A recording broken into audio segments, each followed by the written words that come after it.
कई बार मुझे ऐसा लगता है कि हमें पढ़ाई के इतर भी बात करनी चाहिए। और क्योंकि एक स्टूडेंट जब पढ़ता है तो केवल पढ़ाई ही नहीं करता, बल्कि बहुत सारी चीज़ें ऐसी होती हैं जो उसकी सफलता में कारगर होती है। जैसे एक स्टूडेंट पढ़ रहा है, मेहनत कर रहा है, बहुत मेहनत कर रहा है।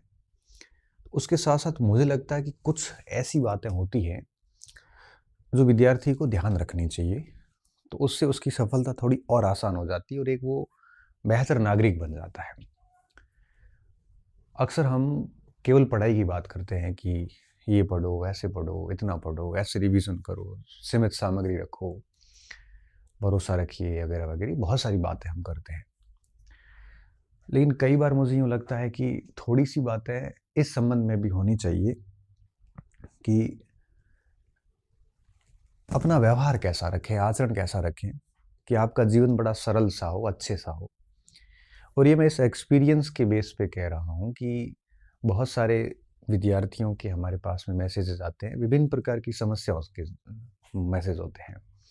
टेलीग्राम पे होते हैं, व्हाट्सएप पे होते हैं, इंस्टाग्राम पे होते हैं, बहुत सारे मैसेजेस होते हैं, या इवन यूट्यूब के मैसेज बॉक्स में भी होते हैं।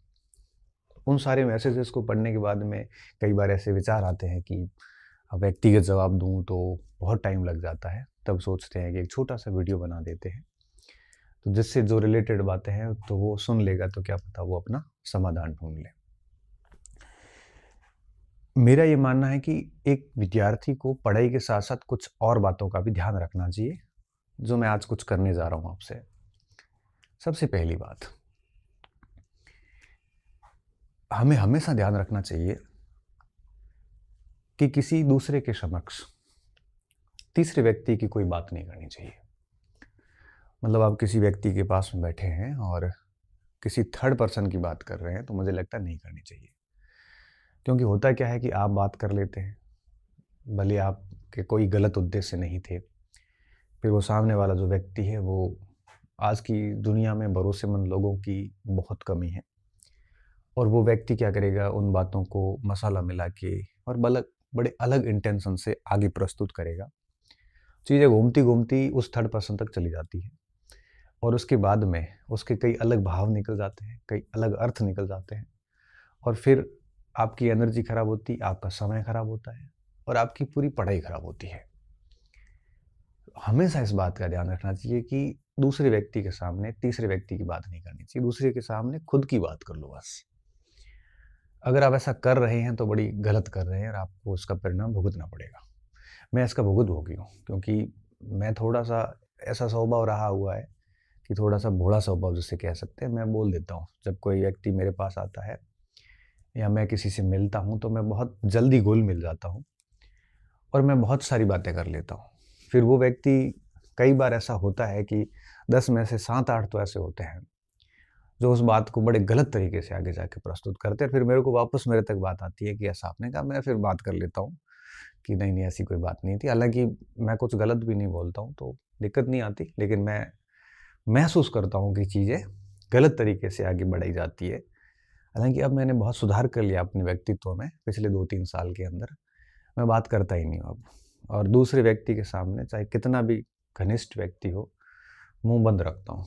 और ये मैं आपको भी कह रहा हूँ कि जीवन में अगर फालतू समस्याएँ नहीं, कलह नहीं चाहते हो, तो किसी की बात किसी के समक्ष मत करो, मस्तिष्क में रखो बस। ये सबसे बढ़िया तरीका है जीवन को सरल बनाने का। और आज की तारीख में सोशल मीडिया के इस युग में बातें बहुत जल्दी फैलती हैं। फिर आप सफाइयाँ देते हुए घूमोगे, इससे अच्छा शांत रहिए। और सबसे बड़ा नुकसान इसका ये होता है कि फिर आप है वो आपकी पढ़ाई नहीं कर पाते। इन सारी चीज़ों में उलझ जाते हैं, तो 2 दिन, 3 दिन, 4 दिन कब खत्म हो जाते हैं पता ही नहीं चलता है। एक बात। दूसरी बात, लिमिटेड दोस्त रखिए। 2-3, बहुत लिमिटेड। और कोई अच्छा दोस्त नहीं है तो पेन, किताब, टेबल और कोई खेल का मैदान या ग्राउंड को दोस्त बना दीजिए। सबसे बढ़िया ये है, थक गए, घूम के आ जाओ, पढ़ लो, म्यूज़िक सुन लो और खूब मेहनत कर लो। अच्छा दोस्त नहीं है तो बेहतर है कि अकेले बढ़िया है, और अकेला भी अपने आप में परम सुख है। कोई चिक-चिक नहीं, शांति से ज़िंदगी चलती है, आराम से पढ़ाई होती है और कोई ऊर्जा खराब नहीं होती। और अगर 2-3 दोस्त अच्छे मिलते हैं तो बेहद बेहद शानदार बात है, नहीं मिलते हैं तो कम से कम झूठे लोगों से दूर रहें। 1 लाख लोगों की बजाय 5 अच्छे लोग भी साथ हो तो ज़िंदगी बेहतर बन जाती है। कोशिश करें कि लिमिटेड से लिमिटेड ग्रुप रखें, कम से कम लोग अपने आस-पास रखें और नहीं है आस-पास 1-2 लोगों से अधिक, कोई इश्यू नहीं। आप खेल के मैदान में जाइए, प्रैक्टिस कीजिए, थोड़ा बहुत 1-2 घंटे खेल कूद लीजिए, गाने सुन लीजिए और फिर 10-15 घंटे, 12 घंटे पढ़ाई कर लीजिए। जितना कम ग्रुप होगा, उतना ही कम डिस्टर्बेंस होगा। जितना कम ग्रुप होगा, उतनी ही कम बातें होगी। जितना छोटा ग्रुप होगा, उतना ही इफ़ेक्टिव रिज़ल्ट आता है। जिन लोगों के ग्रुप बहुत बड़े होते हैं, वो लास्ट में अकेले पड़ जाते हैं, मैंने देखा है ये। और जिनके ग्रुप बहुत छोटे होते हैं, वो हमेशा बाद में बड़े ग्रुप का नेतृत्व कर रहे होते हैं। तो बड़े ग्रुप के साथ में जब हम रहते हैं, तो हम अपनी एक प्रकार से यूँ समझ लीजिए कि अपना समय, ऊर्जा बहुत खराब कर रहे होते हैं। इससे अच्छा होता है कि 2-3-4 लोगों के साथ में क्लोज़ली रहिए और वो ऐसे लोग हो जो आपसे अच्छे अधिक पढ़ रहे हो।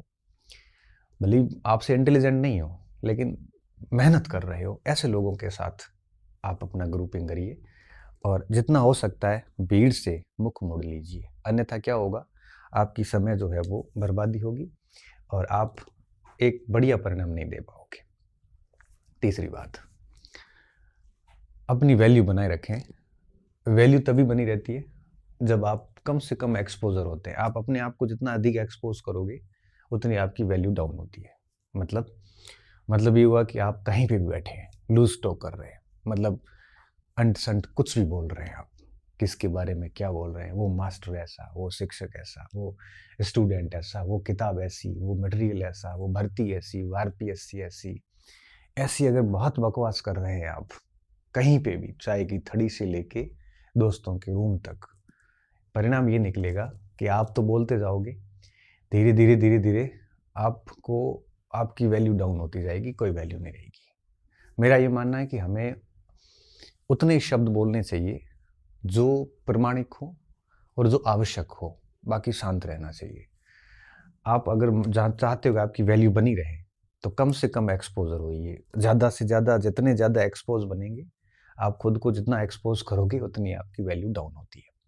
जितना आप रिज़र्व रखोगे, ज़रूरत पड़ने पर 4 शब्द कह दो तो आपकी वैल्यू बनी रहती है। इसलिए कहते हैं कि बहुत मौके पर, जहाँ आपको कोई सुनने वाला हो और जहाँ बोलना बहुत ज़रूरी हो, वहाँ बहुत सीमित शब्दों में आप अपनी बात रख दीजिए।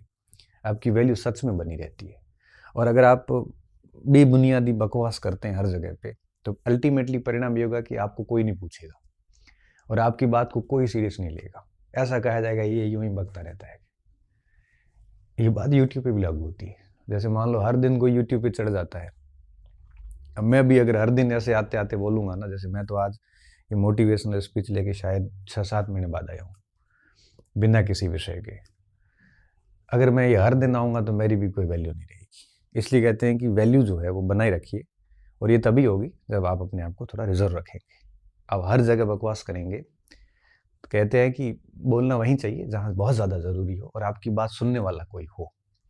हम कई बार मंचों पे जाते हैं तो कई बार हम 15 मिनट का स्पीच देते हैं, कई बार 1.5 घंटे का हो जाता है। ये उस बात पे डिपेंड करता है कि सामने श्रोता कौन है। अगर वो बहुत ध्यान से सुन रहे हैं तो हमारी बात बढ़ती जाती है और कब 1.5 घंटा चला जाता है हमें खुद को पता नहीं चलता। और कई बार श्रोता ऐसे उदासीन से होते हैं, सुनने के मूड में नहीं होते हैं, तब हम हमारी बात को 10-15 मिनट में ख़त्म कर देते हैं। तो जितना आवश्यक हो, जितना ज़रूरी हो, जगह देखिए, कहाँ बैठे हो आप, उस हिसाब से बोलिए और जितना लिमिटेड बोलोगे, उतनी आपकी वैल्यू बनी रहेगी। कम बोलने वाले लोगों की वैल्यू बहुत अच्छी होती है। मनमोहन सिंह जी उनमें से एक थे।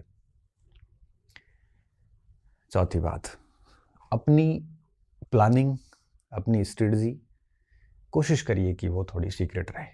आप किस भर्ती की तैयारी कर रहे हैं, कैसे कर रहे हैं, ये अपने मन में रखें और अपने कुछ लोगों तक रखें। हालाँकि मेरे पर ये बात लागू नहीं होती, मैं तो बोल देता हूँ कि मेरे आगे क्या प्रोजेक्ट है, मैं तो बोल देता हूँ। लेकिन मैं कोशिश ये आपको ये कहना चाहूँगा कि ये गलती आप ना करें। जो मन में है, जो प्लानिंग है उसको थोड़ा सीक्रेट रखें। प्लानिंग आउट होने के बाद में फिर वो इतनी इफेक्टिव नहीं रहती। हालाँकि मेरे इंटेंशन अलग होते हैं, हम कुछ बोल देते हैं प्रोजेक्ट के बारे में, पहले ही बोल देते हैं, फिर दबाव आ जाता है, फिर हमें करना पड़ता है। नौकरी लगने के बाद में व्यक्ति थोड़ा-सा आलसी हो जाता है, तो हम भी आलसी हो गए हैं। हालाँकि अब अभी तक तो मैं नहीं हूँ, लेकिन मैं पहले से एक प्रोजेक्ट आगे अनाउंस करके रखता हूँ, तो फिर उसका दबाव रहता है, तो दबाव के चलते काम करता रहता हूँ। इसलिए हम लोग पहले बोल देते हैं, बाकी मुझे पता है कि प्लानिंग कहनी नहीं चाहिए, लेकिन मैं इसलिए कहता हूँ कि फिर कहने के बाद में हमारे ऊपर एक प्रेशर बन जाता है कि अब आपको काम करना पड़ेगा, और उसके चलते हम कर लेते हैं। लेकिन बेरोज़गारी के दौर में हम प्लानिंग सीक्रेट रखते थे कि क्या करना है, क्या नहीं करना है, ये बस मस्तिष्क में रखिए, ताकि लोगों का आपके ऊपर बिना फालतू का जो दबाव है, वो कभी नहीं आएगा। और जो भी स्ट्रेटजी बनाते हो, पूरी सीक्रेट रहनी चाहिए। फिर उसको इम्प्लीमेंट करने के लिए छोटी-छोटी प्लानिंग बनाइए कि प्रतिदिन कितना करना है, वीकली क्या करना है, मंथली क्या करना है, पूरा एक सिस्टमैटिक तरीके से होना चाहिए। तभी आनंद आता है पढ़ाई में, और आप अपने आप में मस्त रहते हैं। आप अगर दुनियावी क्षेत्रों में फँसे हुए हैं, तो कोई प्लानिंग काम नहीं करेगी। जैसे कहा ना, दूसरे की बात, तीसरे की बात दूसरे के सामने, दूसरे की बात तीसरे के सामने, ऐसे करना, बहुत सारी ग्रुपिंग, हर जगह बकवास, हर जगह मीटिंग में चले जाना, सोशल बहुत अधिक होना, तो कोई प्लानिंग काम नहीं करेगी। इसलिए उन सारी चीज़ों से दूर रहते हुए ये करना चाहिए, ताकि जितनी रणनीतियाँ सीक्रेट होती है, उतनी प्रभावी तरीके से काम कर सकती है। इसके अलावा जब भी कोई डिसीज़न लेते हो, तो आप अपनी क्षमता और अपने समझ के अनुसार लेनी चाहिए।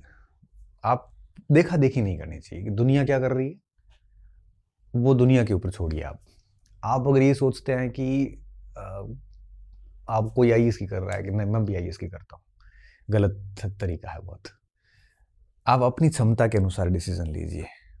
अब जैसे कई बच्चे हैं सर फर्स्ट ग्रेड में पोस्ट कम, हम फर्स्ट ग्रेड कर रहे हैं।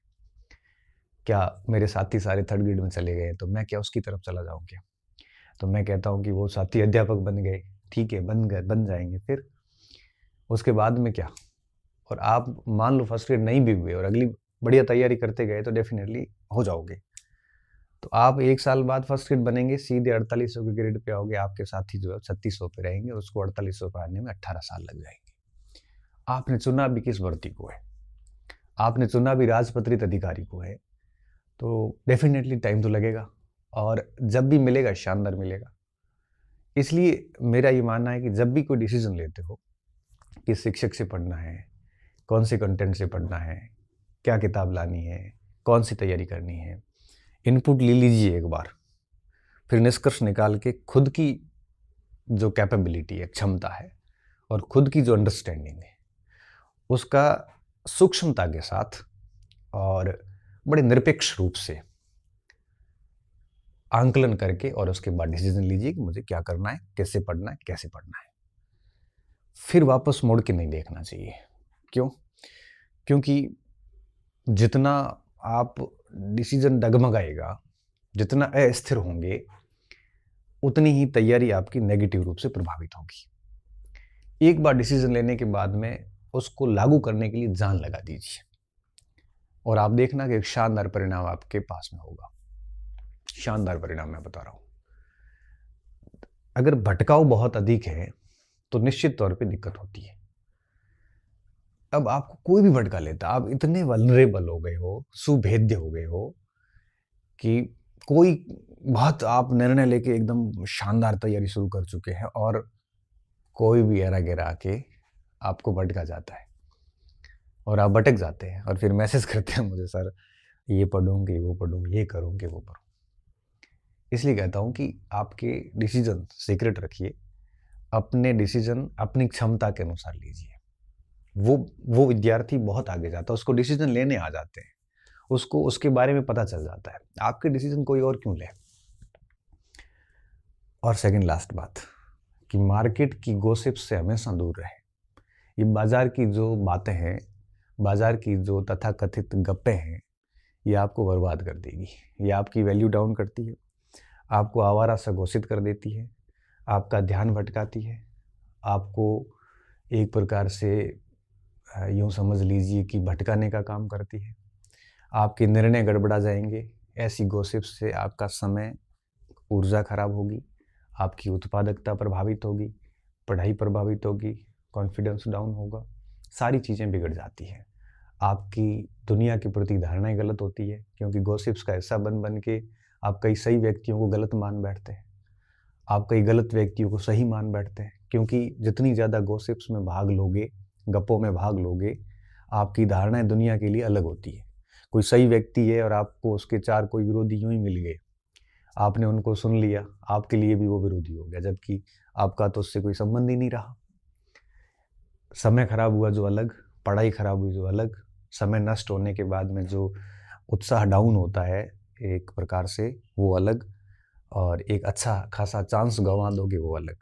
इससे अच्छा है कि मार्केट की गॉसिप से सच में अलग दूर रहे, 2-4 लोगों को साथ रखें, और वो भी नहीं है कोई तो मैंने कहा ना, टेबल और स्टेडियम। स्टेडियम नहीं है तो रोड की साइड में अगर आप 2 किलोमीटर पैदल चल के आओ जाओ, 20-30 मिनट घूम लो, इससे बढ़िया और क्या हो सकता है। ये सबसे बढ़िया तरीके होते हैं अपने आप को संतुलित करने के, मैनेज करने के। और अंतिम बात कि जितना अधिक अनुशासित और नियमित रहेंगे, अनुशासित का क्या मतलब है? अनुशासित का मतलब है सुबह उठने से लेके शाम को सोने तक आप अपने आप को मॉनिटर करो, दुनिया आपको मॉनिटर नहीं करे। किसी ने कह दिया कि चलो चाय पीने चलते हैं, अब वो आपको वो मॉनिटर कर रहा है और आप उसके साथ चल दिए, पूरी पीछे टाइम टेबल बिगड़ गया। किसी ने कहा कि चलो आज वहाँ चलते हैं, ऐसे तो आप अगर दुनिया के कहने पे चलते फिरते रहोगे तो अनुशासन कहाँ है? ये आपका तो शासन है ही नहीं, आप किसी और से शासित हो रहे हैं। सुबह से शाम तक आप अपने अनुसार चलें कि मुझे क्या करना है। मुझे फिल्म देखने जाना तो चले जाओ, आपने खुद ने तय किया है। कोई और कहे और आप निकलो, ऐसे तो फिर पूरा दिन आप चलते रहोगे, क्योंकि वहाँ तो अपने आसपास जान पहचान के खूब लोग होते हैं। अनुशासन का मतलब ये है कि आप अपने अनुसार चलें और अपने अनुसार जो काम करने हैं वो सब करते रहें, तभी नियमितता बनती है, तभी टाइम का यूटिलाइज होता है और प्रोडक्टिविटी आती है, उत्पादकता आती है।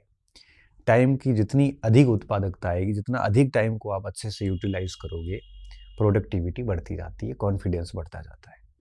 आप हमेशा इस बात का ध्यान रखें कि आप अपने अनुसार चलें।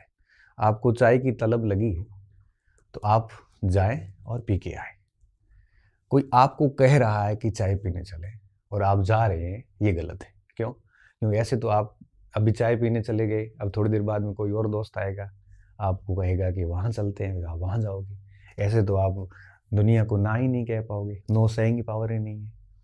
ये तो अनुशासन जैसी तो बात ही नहीं रही। अनुशासन का मतलब होता है आप अपने अनुसार चलें, और सुबह से शाम तक आपका पूरा दिन बिल्कुल फिक्स होना चाहिए किस समय क्या कार्य करना है। सुबह सुबह 3 घंटे पढ़ना है तो ठीक है, सुबह 3 बजे, 4 बजे, 5 बजे उठे, 8-9 बजे तक बढ़िया 4-5 घंटे पढ़ाई कर ली।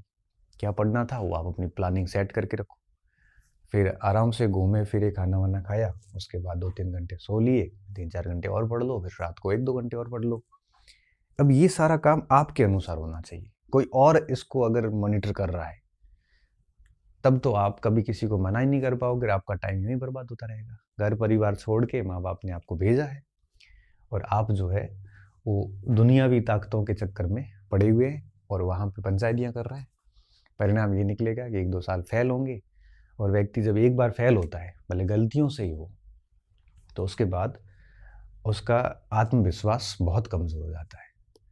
पहला अटेम्प्ट बेस्ट अटेम्प्ट होता है, और दूसरा भी एक बेस्ट नहीं तो कम से कम बेटर होता है।